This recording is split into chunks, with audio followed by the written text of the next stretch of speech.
그러면 조금 이제 섹터 전략 한번 좀 이야기를 들어볼까요? 저만 그렇게 체감하는지는 모르겠는데 내년에 반도체에 대한 기대감이 굉장히 높습니다. 반도체가 안 좋아질 거라고 보시는 분들 거의 없고 네네. 다들 이제 일단 뭐 AI가 보여주고 있고 HBM을 보여주고 있으니까 반도체 섹터 자체는 어떻게 보세요? 저도 좋게 보고 있어요. 예. 근데 물론 다들 걱정하시는 게 이게 모든 애널리스트들이 다 좋다고 하고 예. 연말에 모든 사람이 좋다고 하는 섹터가 그 다음 해에 된 거를 본 적이 없다. 이러면서 걱정을 많이 하시더라고요. 근데 제가 건너서 듣기로는 펀드 매니저들도 네네. 반도체는 지금 꽉 채워놨다. 그렇죠. 그렇죠. 그런 얘기들이 많죠. 예. 근데 저는 사실은 이제 반도체 업종을 보는 앵글이 좀 중요할 것 같아요. 이것도 각도. 네, 그쵸. 그러니까 예를 들면 올해 같은 경우에는 이제 AI라는 거대 담론이 나왔고, 네. 그리고 이제 오늘 아침에는 보니까 먼저 이제 마이크로소프트가 치고 나갔는데, 네. 질 수 없으니까 이제 구글이 이제 제미나이라고 해가지고, 네. 이 영상을 인식하는 이 AI 프로그램을 만들었더라고요. 제미나이. 네네. 그래서 저는 잼민이라고 읽었는데. 네. 제민인데 미국 사람들은 제모나이라고 보통 네. 얘기를 하더라고요. 네, 우리도 잼민이가 익숙하지 않습니까? 네. 그래가지고 이제 저는 네. 아무튼 이제 근데 네. 그걸 보면 이게 그 빅테크 업체들끼리도 서로 경쟁을 하는 거거든요. 네. 왜냐하면 여기에서 이제 만약에 우리가 도태되면 그 마켓 쉐어를 뺏길 거고, 그쵸. 그러면서 이제 놓치면 구글 안 같은 경우에는 지금 유튜브, 뭐 구글 검색 이런 걸로 아주 막강한 시장을 구축을 해놨는데 이거를 마이크로소프트한테 뺏길 수 있다고 하니까 겁이 나는 거죠. 네. 그래서 사실 어떻게 보면 이게 AI를 뺏기지 않기 위해서 빅테크 업체들이 경쟁을 하면서 그 뒤에서 어부지리를 볼 수 있는 회사가 누군가를 보는 게 저는 되게 중요한 것 같아요. 네.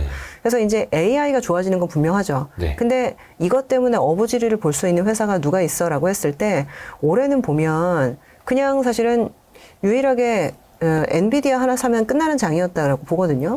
그렇죠. 왜냐하면 이제 엔비디아 말고 이 제대로 된 GPU를 만들 수 있는 회사가 없었으니까.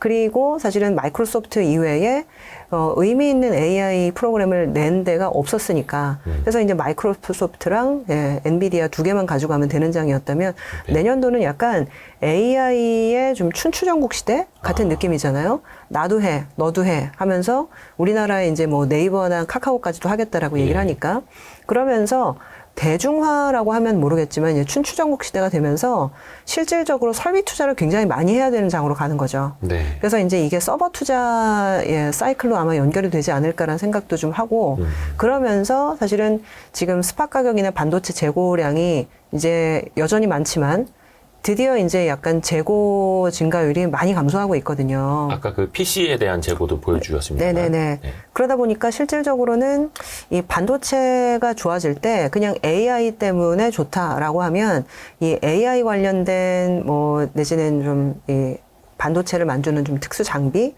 내지는 이제 뭐 이 TSMC라든지 그런 어떤 생태계를 보시는 시각들이 있지만 오히려 전반적인 어떤 업체들의 경쟁이 강화되면서 오히려 레거시 사이클이 더 좋아지는 거 아닌가. 그래서 이제 반도체도 사실은 D램 낸드가 이제 커머너티 반도체인데 올해는 사실 그런 부분보다는 HBM이 훨씬 더 주목을 많이 받았었거든요. 네네. 근데 실질적으로는 이 연산이나 이런 것들이 사실 클라우드 상에서 이루어지고 요새는 이제 엣지 디바이스라고 하면서 이제 약간 그런 형태도 지금 많이 나오고 있는데 실질적으로 이 모든 것들이 사실은 클라우드 연산과 사실은 서버에서 이루어진다라는 걸 감안하게 되면 오히려 레거시 사이클 베팅하는 것들이 좀 더 편안하지 않을까라는 생각이 들어요. 그래서 레거시라는 것들은 구형이라는 의미잖아요. 그래서 이제 오히려 그냥 기존의 어떤 좀 스몰캡들이나 이런 테마장보다는 그냥 정말 반도체의 어떤 큰 재고 사이클이 돌면서 나오는 좀 대형주 사이클이 아닐까라는 생각을 하고 있습니다. 그래서 오히려 삼성전자, 사실 지금 하이닉스가 밸류에이션은 더 비싸거든요. 네. 그러니까 삼성전자는 지금까지 HBM이나 이런 부분에서 유의미한 성과를 못 냈다고 해서 오히려 주가가 생각보다 못 움직였는데 오히려 내년도는 좀 바뀔 수 있는 거 아닌가라는 생각도 좀 해보고 어쨌거나 반도체 좋게 보는데 일단은 그런 부분들을 조금 확장해서 보셨으면 좋겠다라는 말씀을 드려봅니다. 그러니까 AI 그 GPU에 들어가는 HBM뿐만이 아니라 레거시 반도체까지 같이 좋아질 수 있는 국면. 네네네. 일반적인 서버 투자까지도 좋아질 수 있다. 이렇게 보시는 거고요. 그 사실 그게 반도체 관련주는 원체 그렇게 따지면 굉장히 넓어지지 않습니까? 우리 시장에서. 그렇죠, 그렇죠. 그러면 뭔가 지수에도 조금 유의미한 영향을 주겠네요. 네, 그래서 연초에 저는 좀 조정이 있을 거로 보는데 연초 한 2, 3월 조정에서 예, 매수하게 되면 사실 지수가 올라가는 장일 수도 있겠다는 생각이 좀 들어요. 아, 그래서 일단 저희는 상저하고로 보고 있어서 지금 지수는 저희가 이제 예상 밴드는 2,300에서 2,730으로 내어놔서 예. 상단이 아주 높은 거는 아닌데 네. 일단 연초 한번 조정 이후에 올라가는 흐름이 나타나면 그 다음부터는 많이 좋을 거다 이렇게 말씀을 드립니다. 그러니까 연초에 좀 시장 충격 나타나고 혹여나 네. 뭐 한 2월, 3월 지금 언제가 정확히 될지 모르겠습니다. 그러면 그때는 뭔가 좀 공격적으로 비중을 늘려야 할 때다. 네네. 반도체 위주로. 네네. 반도체 그리고 뭐 화학 그리고 아까 말씀드렸던 소비재 의류 같은 것들 결국 이 재고 사이클을 탈 수 있는 업체들이 저는 꽤 많다고 보고 있어요.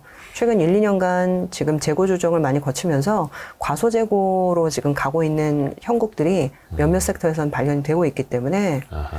그리고 이제 화학 같은 경우는 최근 이제 유가가 이스라엘 팔레스타인 그 충돌에도 불구하고 많이 빠졌거든요. 저희가 12월 7일에 촬영을 하고 있는데요. WTI가 69달러까지 떨어졌더라고요. 맞습니다. 오, 깜짝 놀랐습니다. 그래서 저도 이렇게까지 빠질 줄은 몰랐는데 근데 이러면서 오히려 지금 이 화학 회사들은 스프레드가 상당히 좋아질 가능성이 있거든요. 왜냐하면 뭐 납사나 이런 투입 원가는 유가에 연동되기 때문에 많이 떨어지는데 제품 가격 자체는 그 스프레드를 사실은 스프레드 이제 위에 있기 때문에 결국에는 이게 원재료 가격이 떨어지면 떨어질수록 이익은 늘어나고 네. 그리고 만약에라도 내년도에 연초부터 재고 비축 사이클이 나타나게 되면 가격이 오르면서 이 스프레드를 먹을 수 있는 룸은 더 늘어나게 되는 거거든요.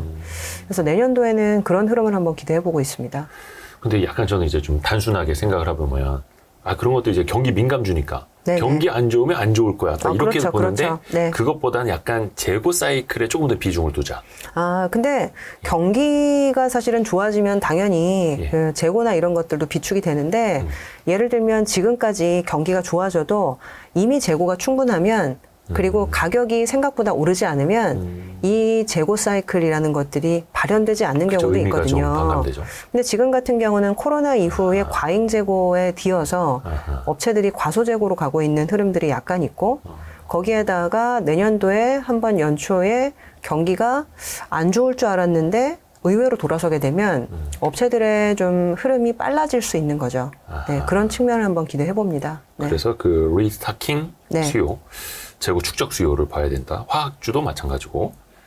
근데 화학주는 좀 많이 어렵습니다. 또 중국하고도 많이 연계가 네, 되기 맞아요. 때문에. 그래서 아직은 지금 이 중국 경기에 대한 불안이 있어서 그러니까 말씀드렸던 그 재고 비축 수요가 아직은 나타나고 있지는 않거든요. 근데 결국에는 이제 중국 관련된 불확실성이 해소가 돼야 되겠죠. 근데 지금은 여전히 지금 중국 본토 증시도 그렇고 홍콩 증시도 그렇고 지금 직전 저점을 깨고 내려가는 형태라 그러게요. 네, 그래서 조금 더 기다려봐야 될 것 같고, 근데 내년도 이제 3월 달에 전인대가 있잖아요. 네.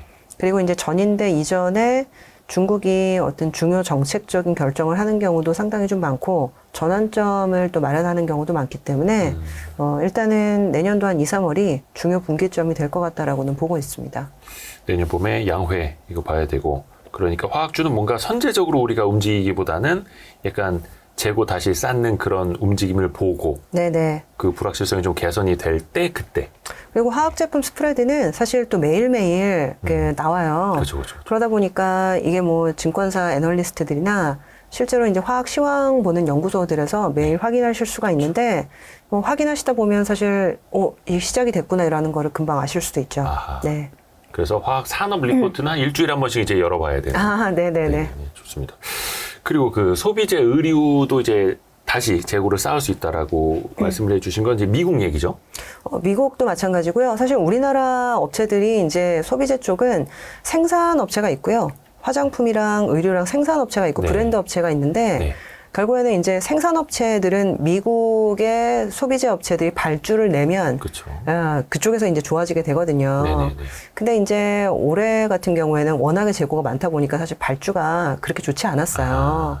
근데 이제 내년도부터는 좀 그런 부분도 해소되지 않을까라고 기대를 해보는 거죠. 의류 OEM. 네, 그렇죠. 그러니까 브랜드보다는 의류 OEM 쪽이 조금 더 기대감이 있는 거예요. 그렇죠. 사실은 뭐 아무래도 이제 우리나라는 기본적으로 수출 회사들 위주로 흘러가고 의류 OEM이 전형적인 수출주이고 그리고 이제 지금 환율도 상당히 좋기 때문에 기대를 하고 있습니다. 약간 그냥 그 브랜드는 역시 내수 소비가 좀 안 좋기 때문에 별로 이제 기대할 포인트는 네, 없나요? 뭐 사실 요즘 내수 막 거의 소비 지하실까지 내려가고 있는 네, 의류집들 내수 많아서. 소비도 조금 문제가 있고 그리고 이제 이게 트렌드가 좀 바뀌는 부분도 있는 것 같아요. 뭐 네. 제가 사실 전문가는 아니지만 이게 이제 그 40, 50대들이 좋아하는 브랜드와 20, 30대들이 좋아하는 브랜드와 이런 것들이 좀 많이 또 틀려지다 보니까 실질적으로는 그런 흐름들이 좀 바뀌는 것도 있고 사실 화장품도 예전에는 사실 뭐 중국 같은 경우도 설화수가 잘 팔린다고 했다가 요새는 다 저가 화장품이잖아요. 그렇죠. 네, 그리고 이제 중국 로컬 브랜드가 나오게 되면서 오히려 로컬 브랜드의 ODM을 받아오는 회사들이 좋아지는 흐름들도 많이 나타나고 예. 그러니까 이게 이제 브랜드력이라는 게 코카콜라나 이런 것들처럼 정말 100년씩 가는 회사도 있지만 유행이 굉장히 빨리 바뀌면 이거에 또 적응하지 못하면 브랜드가 금방 또 도태되는 측면이 있더라고요. 엄청 빠르죠. 네, 그래서 사실 브랜드 회사보다는 생산 회사가 훨씬 더 투자하기는 좀 좋은 것 같다라는 생각도 많이 들고, 네, 그렇습니다. 의류 역시 OEM, 화장품 역시 OEM, ODM 쪽으로. 네, 그쪽이 좀 낫지 않을까 보고 있어요. 네, 그러니까 화장품 OEM, ODM 회사들이 원체 2023년 주가가 엄청났기 때문에 네네. 약간의 뭔가 좀 주가 레벨에 대한 부담감 이런 것도 있고 뭐 피크아웃에 대한 우려도 있기는 한데 네네. 요건 좀 더 길게 뭐 최근 조금 조정이 있기도 했었고 네네네. 그리고 이제 아마 내년 연초까지 되면 주가 레벨은 조금 더 내려올 가능성이 높다라고는 보고 있거든요. 그래서 뭐 그때 좀 판단을 해야 되겠지만 기본적으로는 이제 그런 생산업체들을 좀 더 선호하는 뭐 상황이다라고만 말씀드리겠습니다. 아하, 네네. 좋습니다. 좋습니다. 오, 혹시 우리가 이야기 안 한 섹터가 있을까요? 좀 빠뜨리면 안 되는? 네, 뭐 거의 다 얘기 드린 것 같아요. 네. 뭐 나쁘다고 하는 것보단 좋다라는 거 위주로만 얘기하면 될 것 같아서. 네. 좋습니다. 네네. 그리고 요거 하나는 조금 지적을 하고 넘어갔으면 넘어가는 것도 아니고 벌써 1시간이 넘었네. 네. 요거 하나만은 조금 더 지적을 하고 끝냈으면 좋겠는 게 최근에 그 리포트 내에서 한국 시장의 고질적인 저평가, 네네. 낮은 ROE와 산업 구조에 대해서 좀 지적을 하셨습니다. 네네. 요건 어떤 의미에서 말씀하신 건지 그게 몇 페이지 있었더라? 연간 전망에 있었나요? 네, 그러니까 이게 약간 좀 안타까운 부분인데요. 여기 이제 오른쪽 아래를 보시게 되면 이게 이제 한국 주식시장의 밸류에이션 여러 가지가 있지만 이제 PBR을 많이 얘기하시거든요. 예. 왜냐하면 이게 이제 PBR이 가장 보수적인 밸류에이션이거든요. 예. 그리고 이제 특히 트레일링 PBR은 앞으로 벌 이익이 아니라 지금까지 벌었던 것만 가지고 평가하겠다라는 건데, 근데 지금 보시게 되면 지금 0.8배, 9배 뭐 그 정도 수준이거든요. 코스피가요? 네, 코스피가. 근데 보시면은 PBR 1배 이하인데 너무 싼 거 아니야. 이거 정말 눈 감고 사야 된다. 이런 분도 있는데 꼭 그렇지는 않더라고요. 이게 보시게 되면 여기 위에 글로벌 주식 시장이랑 좀 비교를 해봤는데 네. 항상 PBR이 높은 국가들은요, 네. ROE가 높습니다. 네. 이게 이제 결국에는 주식을 내가 안 하면 안 했지. 네, 주식을 할 거면 몇 %면 벌었으면 좋겠다라는 기본적인 생각들이 다 있으시거든요. 그러니까 내가 돈을 넣었을 때 얼마만큼 리턴을 가져올 것이냐. 네. 그게 ROE니까. 그렇죠.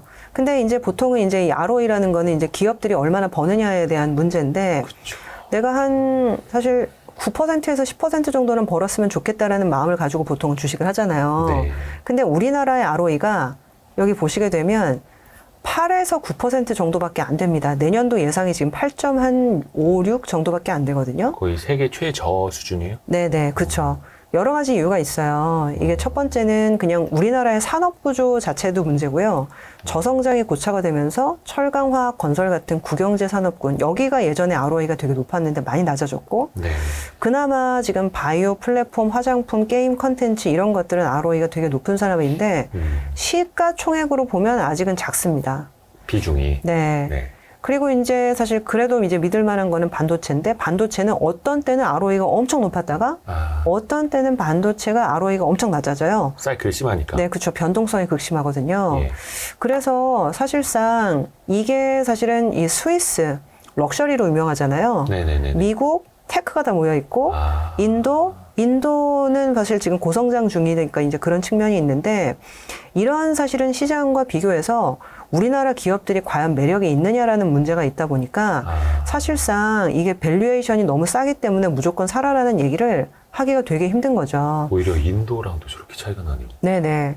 근데 이제 한 가지 좀 돌파구는 이런 경우에는 이 ROE라는 게 R이라는 거는 기업 이익이잖아요. 네. 근데 이제 R이 사실은 나오기가 힘들면 E를 건드리는 방법이 있어요. 그렇죠. 그러니까 리턴이 안 되면 네. 자본금을 줄여라. 네. 주주들한테 돌려주든지 그렇죠. 자산 쌓아놓고 뭐 하는 거냐 네. 이거죠. 그래서 사실상 이게 이제 내년도에 이제 행동주의 흐름이랑도 굉장히 연관이 있는데 배당을 늘리든 자사주 매입을 하든 어쨌거나 어떤 형태로든 주주 환원을 하게 되면 ROE를 제고시키는 효과가 있거든요.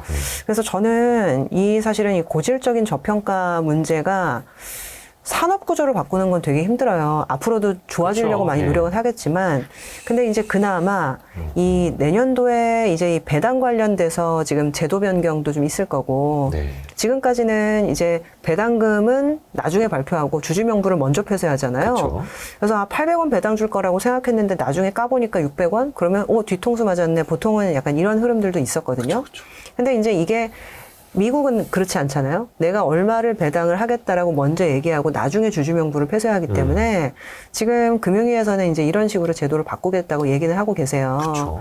그래서 내년도에는 이 주주 환원이 나타나는 흐름들이 굉장히 저는 중요할 거로 보고 있고 그래서 이제 이 배당 그리고 이제 주주 환원, 행동주의 이런 부분들이 좀 많이 화두가 될 것 같다. 그렇게 말씀을 좀 드리고 있습니다. 그래서 싸니까 무조건 사자라는 그런 것들이 한국 시장에는 통하지 않아서 그렇죠. 좀 아직은 안타깝죠. 네. 그러니까 싸니까 사자가 아니라 싼 건 싼 이유가 있다. 그렇죠. 네. 싼 걸 싸게 만드는 그 이유를 해소해야 되는데 그게 네네네. 제일 대표적으로 우리나라가 주주 환원 세계 꼴찌. 네네네. 주주 환원율 뭐 28%. 이거만 바꿀 수 있어도 사실 앞에서 보여주셨던 그 PBR이 쭉 올라갈 수도 있고 ROE가 쭉 올라갈 수도 있는 그렇죠. 거고요. 그렇죠. 근데 우리나라는 전통적으로 이제 장치 산업들 많다 보니까 또 사이클 타는 산업들 많다 보니까 그래도 쟁여놔야 돼. 그래도 자산이 좀 있어야 돼. 막 이런 것들 있지 않습니까? 네, 근데 사실 이게 또 장점이 네. 중국이 한 10년간은 경기가 계속 디레버리징을 하면서 안 좋았거든요. 그럼 앞으로도 사실은 어떻게 될지 모르겠는데, 근데 이런 약간 장치 산업과 사이클 산업이 좋아지면 아주 화끈합니다. 그렇죠. 예를 들면 2017년도 같은 경우가 그랬던 것 같은데, 네. 16년까지 경기가 별로 안 좋았어요. 네. 근데 17년도에 약간 이제 이 반도체 사이클이 한번 확 돌고 경기가 확 좋아지면서 그때 사실 17년도 연초에는 과연 좋아지겠어라고 했는데 굉장히 많이 올랐거든요. 그때 거의 삼성전자가 나만 주식이다 막 이러면서 갔던 그 그렇죠. 시절이잖아요. 약간 근데 그렇다고 해서 삼성전자만 올랐던 거 아니고 다 괜찮았어요. 네. 근데 압도적인 게 사실은 삼성전자 하이닉스여서 그랬는데 그래서 이런 사실 사이클 산업이 한 번 돌아설 때는 굉장히 화끈하다라는 특징이 좀 있거든요. 그래서 지금 사실은 경기가 좀 어두워 보이기 때문에 아직은 좀 강하게 말씀드리긴 어렵지만 내년도 사실은 연초에 아마 좀 전환점이 있게 되면 그 다음부터는 한번 좀 강하게 말씀을 드릴 수 있지 않을까 기대를 좀 하고 있습니다. 네. 그러니까 저희가 KBS 1라디오 성공예감 이데오입니다에서 김학균 센터장님하고 자본 없는 자본주의 책 같이 다룬 적도 있거든요. 네네네. 또 김학균 센터장님도 그 말씀 많이 해주시잖아요. 네네네. 미국 기업들은 뭐 애플도 그렇고 우리 자본금 필요 없어요. 가져가세요. 막 주주를 나눠주고 어떤 기업들은 심지어 대출까지 받아서 배당을 해주잖아요. 그쵸. 네네네. 근데 우리 기업들은 뭔가 주주들한테 나눠주면 큰일 나는 줄 알고 뭔가 항상 그 자본을 깔고 있어야 되는 약간 이런 게 있는데 요건 좀 인식을 많이 바꿔나가야 될 것 같습니다. 또 과거랑은 또 우리가 산업구조는 조금씩은 바뀌고는 있기 때문에 그쵸. 네. 그래서 왜 이렇게 ROE가 낮으냐. 근데 이거는 벌고 있는 그 리턴뿐만이 아니라 분모 맞나요? 예. 자본금. 그쵸. 자본금, 에쿼티를 그럼 줄이면 ROE가 높아지는 거니까. 네네네. 네, 그 작업을 같이 해야 되는데 저희는 좀 힘이 없어가지고 여러분 좀 같이 많이 관심을 좀 가져주십시오. 주주하는 이 운동 많이 해야 됩니다. 행동주의. 네. 그래서 요거는 되게 좋은 메시지를 또 담고 있어가지고 네네. 이건 앞으로 뭐 하루 이틀 안에 바뀌는 문제는 아니겠습니다만 계속 더 저희도 같이 목소리를 내겠습니다. 오늘 그 연간 전망뿐만이 아니라 좋은 메시지도 같이 해주셔서 너무 감사드립니다. 네, 고맙습니다. 벌써 끝내시려고요? 끝나는 거 아니었어요? 한 40분 더 하려고 했는데. 자주 좀 와주십시오. 네네. 신영증권의 박소연 투자전략팀장과 함께했습니다. 고맙습니다. 감사합니다. 감사합니다.